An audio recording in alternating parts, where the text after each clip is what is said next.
टिंग डिंग डिंग D D D अरे वैभ्या, अरे सकाळ होईन, चल लवकर.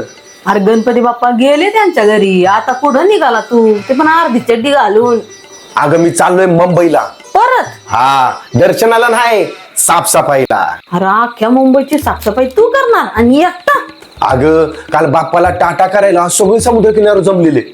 बाप्पा गेले आपल्या घरी आणि लोक बी गेली त्यांच्या घरी. पण तुला सांगतो, तो समुद्र किनारा बघूशी वाटत नाही ग. त्या प्लास्टिकच्या घाण पिशव्या, सोबत आणलेलं नारळ, हार, फूल ते तिथंच तसं टाकलंय. आणि तुला सांगतो, विसर्जन झालेल्या बाप्पाच्या मूर्त्या अशा अवस्थेत किनाऱ्यावर आल्यात ना, बघूशी वाटत नाही ग. एवढं सगळं तू एकटा कसा करशील? अगं आपण जाऊ पुढं आणि आपल्याला बघून येतील की 2-4 संघ.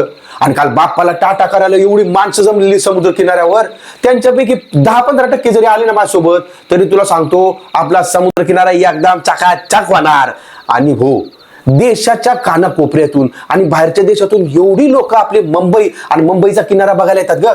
मग आपला मुंबईचा किनारा कसा पाहिजे? एकदम कडक. अरे बाबा, अरे चल लवकर. यंबड्या, अरे ते समुद्र किनारा झाडायला घरातला झाडू त्या बापांनी आला होता का?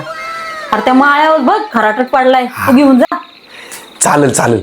हे बघा, चाल लवकर. सोनियाची मुंबई नगरी, सोनियाची मुंबई नगरी.